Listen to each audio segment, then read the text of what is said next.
Hello and welcome to easy grammar. আজ নিয়ে এসেছি ভীষণ গুরুত্বপূর্ণ কিছু সেন্টেন্স স্পোকেন ইংলিশে, যা ভীষণ ভীষণ দরকার, যাকে বাদ দিয়ে স্পোকেন ইংলিশ শেখার কোনো মানে হয় না। আর এই ধরনের কথাগুলো আমরা বাংলায় হামেশাই বলে থাকি। তো চলো বোর্ডের দিকে তাকাও, বোর্ডের দিকে তাকালে ব্যাপারটা পরিষ্কার হয়ে যাবে। আমাকে 5 টাকা ধার দাও, বাকিটা আমি ম্যানেজ করে নেব। কেজি 10 চাল আমার মাসের জন্য যথেষ্ট, মানে 1 মাসের জন্য 10 কেজির মতন চাল হলে আমার হয়ে যায়। আজ রাতে খান 15 চেয়ারের বন্দোবস্ত করতে পারবে? আমার বাড়ি এবং হাসপাতালের দূরত্ব মাইল 10। তাহলে দেখো এইখানে বিশেষ কিছু বাংলা শব্দ আমরা ব্যবহার করেছি। 5 কেজি 10, খান 15, মাইল 10। এগুলোকে ইংরেজিতে কি বলবো? কথা বলার সময় এগুলোকে ইংরেজিতে বলবো কিভাবে? কারণ আমরা যদি অ্যাপ্রক্সিমেটলি শব্দটা ব্যবহার করি অথবা নিয়ার অ্যাবাউট, এই দুটো কিন্তু ভীষণ ফর্মাল শব্দ। কথা বলার ইংরেজিতে তো একটু অন্যভাবে বলা যায়। তো আজকে আমরা শিখব এই 5 কেজি 10, খান 15, মাইল 10 এইগুলোকে আমরা কিভাবে ইংরেজিতে প্রকাশ করব। তো চলো এইবার আমরা এই বাক্যগুলোকে ইংরেজিতে বলার চেষ্টা করি। আমাকে 5 টাকা ধার দাও। ধার দিতে বলছি, আমাকে তো একটু অনুনয় বিনয় করতে হবে, তাই প্রথমেই আমাকে প্লিজ শব্দটা আনতে হচ্ছে।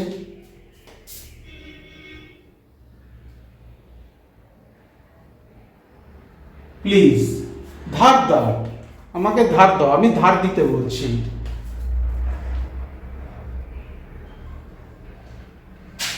Lend me,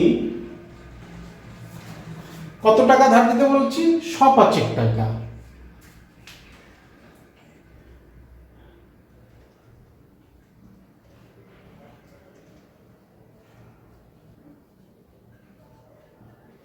rupees, please lend me 500 rupees. কিন্তু আমি তো 500 টাকা দিতে বলিনি, আমি তো বলেছি আমাকে 5 টাকা দাও। মানে 5 টাকা সেটা 475 টাকাও হতে পারে, 550 টাকাও হতে পারে, 490 টাকাও হতে পারে, মানে 500 টাকার আশেপাশে। আমি তো সেটাই চেয়েছি, আমি তো একেবারে আমাকে 500টা টাকা দাও বলিনি, আমাকে 5 টাকা দাও, এরকম তো আমরা বাংলায় বলি। এইবার আমি তো 500 টাকা লিখে রেখেছি, প্লিজ লেন্ড মি 500 রুপিস, আমাকে 500 টাকা ধার দাও। কিন্তু না, আমাকে বলতে হবে আমাকে 5 টাকা ধার দাও। তাই আমি এখানে এই 500 টাকাকে 5 কি করে বলবো সেটাই দেখাচ্ছি। Please lend me 500 rupees or so. এই যে 500 রুপিস অর সো, এইটাতে কিন্তু পরিষ্কার হয়ে গেল 5 টাকা। বাংলায় যে 5 টাকা আমরা বলি সেটা 500 রুপিস অর সো, এটা দিয়েই আমরা প্রকাশ করতে পারি। Please lend me 500 rupees or so, বাকিটা আমি ম্যানেজ করে নেব। I will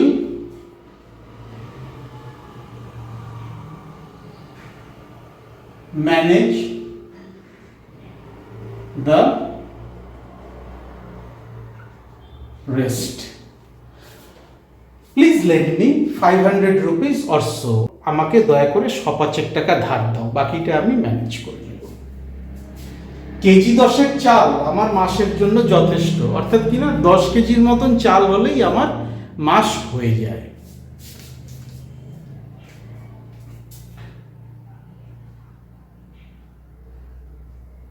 10 kilos of rice or so, KG 10 চাল 10 kilos of rice or so R enough যথেষ্ট। আর enough কার জন্য যথেষ্ট? আমার জন্য। ফর মি, কতদিনের জন্য যথেষ্ট? 1 মাসের জন্য বা মাসের জন্য। For a month.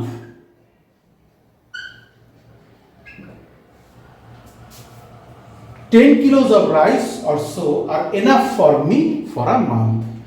কেজি 10 চাল আমার মাসের জন্য যথেষ্ট। সব আছে কেজি 10 আমরা লিখলাম। এইবার আমরা লিখব খান 15। আজ রাতে খান 15 চেয়ারের বন্দোবস্ত করতে পারবে? বাড়িতে অনুষ্ঠান আছে, লোকজন আসবে, বসার ঘরে যে কটা চেয়ার আছে তাতে হবে না, আরও চেয়ার লাগবে। তাই আমি আমার পরিচিত কাউকে বলছি, আজ রাতে খান 15 চেয়ারের বন্দোবস্ত করতে পারবে? ক্যান ইউ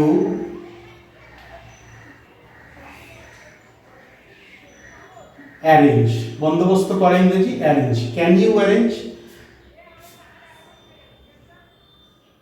15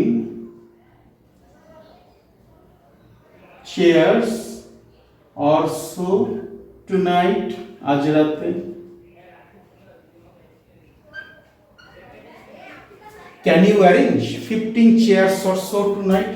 খান 15 আজ রাতে খান 15 চেয়ারের বন্দোবস্ত করতে পারবে? Can you arrange 15 chairs or so tonight? আমার বাড়ি এবং হাসপাতালের মধ্যে দূরত্ব মাইল 10। পুরো 10 মাইল না, হয়তো 9.5 মাইল অথবা 10.5 মাইল। তো আমি বলছি আমার বাড়ি এবং হাসপাতালের মধ্যে দূরত্ব মাইল 10।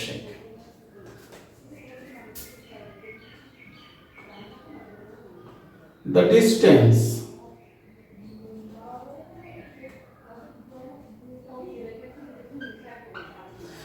distance মধ্যে between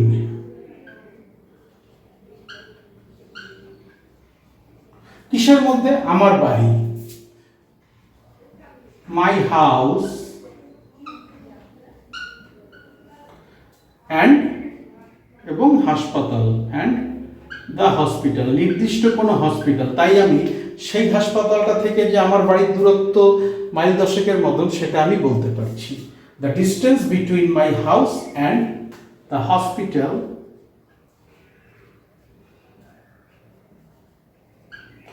is